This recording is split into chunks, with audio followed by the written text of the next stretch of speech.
Well, today's video should be short and sweet. Because all I'm doing today is placing the tubes in these little caster wheels on the front side of this mower deck so that it mows level and doesn't get all wonky. What I've got is these tires right here, they're flat and they're tubes. They have actual tubes inside of them. So what I'm going to do is I ordered new tubes for these. Now you would think you could order these 8x3 tubes anywhere locally, but I couldn't find them. So I had to buy them from the Walker Parts Depot, and I went ahead and got two because I'm doing them both so it mows level. I'm going to take these off, both of these.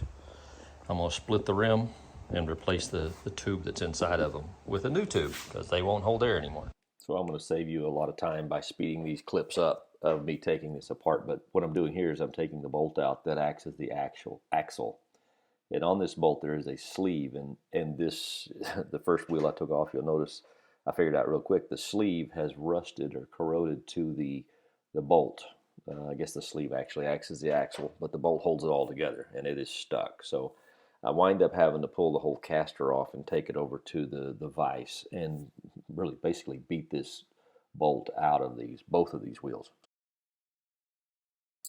So after trying a couple of different ways to get this bolt out, I have decided now it's just to remove the whole caster, and that's what I'm doing here. Got my little helper there helping with all the pieces, but got to block up this wheel so you can torque this nut over this screw that holds the, basically we'll call it the kingpin, but it's the caster bolt. And you pull that out and the whole thing comes off, then you can take it over to the bench and work on it. So now I have the entire assembly over on the vise on the bench, and I'm hitting it with a brass drift and then a steel punch, and finally just a bigger 2-pound sledge using a nut on the end of the bolt to try to get it to move, and it wouldn't move at all, so I ended up having to break out the WD-40. So at times like this, it's best just to have patience. Soak it down with your favorite penetrating lube and let it soak so you can break it loose. So after 30 minutes of playing with the grandson, letting that WD-40 work its magic, I come back and finally beat this bolt into submission. Still takes some pounding, but it eventually starts moving, and I back the bolt off. Then I have to go check on the grandson because he's off tearing something else up. Come back and you can see it just falls out. Okay, it doesn't exactly fall out, but I drive it all the way out. And actually, here you can kind of see just the rust on the bolts, all that was holding it in. At this point, it's just taking it apart and inspecting it, making sure the bolt is not worn, so it's not going to be dangerous. It's basically not a critical part, but at least it works as an axle as intended. It all slips together. Clean it up, take some Scotch-Brite and knock the rust off of it. Clean up all the mess that's there because it's a greased connection inside this wheel. The sleeve and the hub, the actual sleeve to the wheel gets oiled, but the sleeve to the bolt doesn't. So that's why it corrodes there. But cleaning everything up, getting ready to take this wheel apart.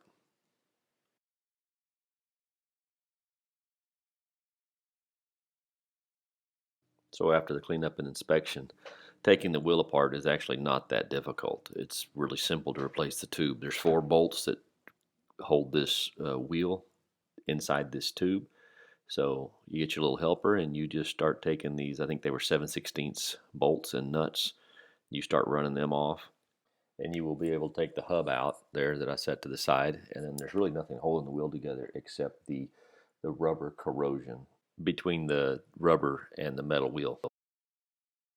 So all you need is a little bit of soapy water and a couple of good tire tools to break that bond between that rubber and that piece of metal where it's kind of rusted together like you see me doing here.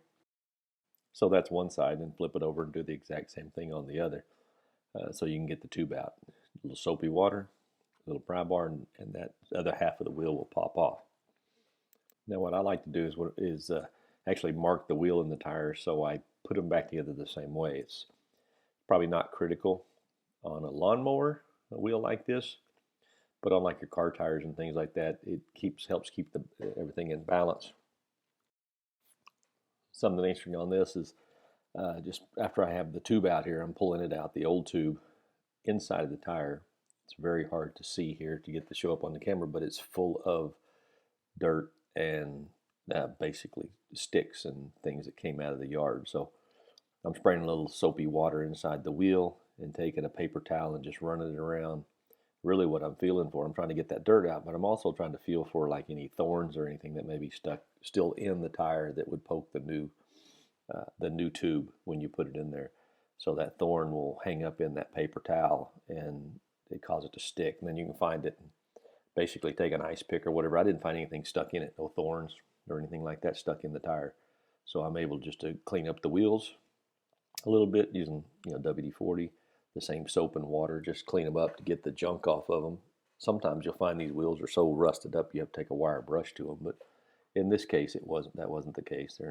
Which is pretty remarkable for a 17 or 18-year-old lawnmower that's been out in the dirt and weather its whole life. Cleaning up both halves of this wheel with steel wool and WD-40 just so that, clear conscience, they're nice and clean. And then I'm going to go ahead and put the tube back in the tire.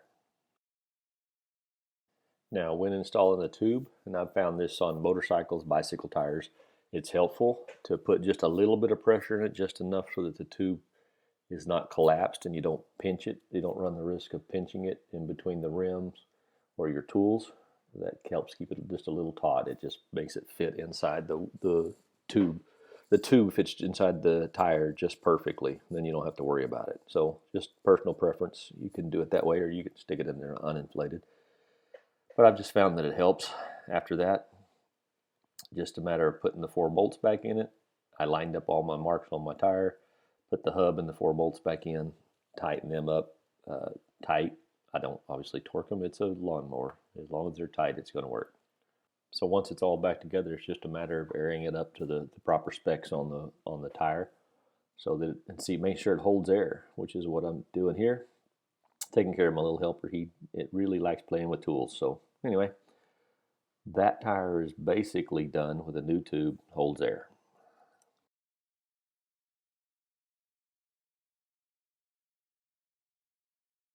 Now, one of the issues with this particular bolt is that I had to hit it so hard with the hammer to get it to come out of that sleeve that the bolt threads are a little boogered up, so I'm just chasing them out on the nut and the bolt itself with the proper thread tap and die, just so that it goes together easier and doesn't strip out the nut.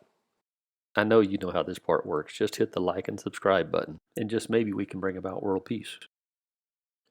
Well, with the tube and the tire and the hub wheel assembly all put back together, I tested the grease cert to make sure it actually let grease flow into around the sleeve, and then put the sleeve in the wheel, put the caster assembly over the wheel and the sleeve, and ran the nut through it, the bolt through it, and put the nut on the bolt.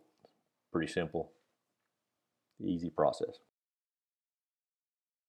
And something else I ran into when I did this is I noticed that the air inlet is really close to the sides of this caster, so that concerned me. So I started looking at it a little bit and measuring. It didn't turn out to be a problem, but I was kind of worried that the air cap would hit the caster every time the wheel rotated. I have a little video showing that as we get closer to the end here. And after all that's put together, it's just a matter of bolting it back up to the mower deck, which I actually didn't capture me doing that on this part, so sorry for that.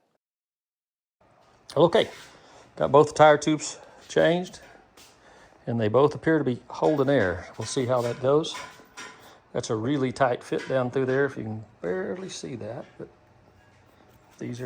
I ordered these right from Walker. That's a tight fit for that cap, but anyway, there it is. Now time to go mow and see what else breaks. And that's the video for today. Hope you've enjoyed it. Hit the like, subscribe button if you did, and thanks for watching.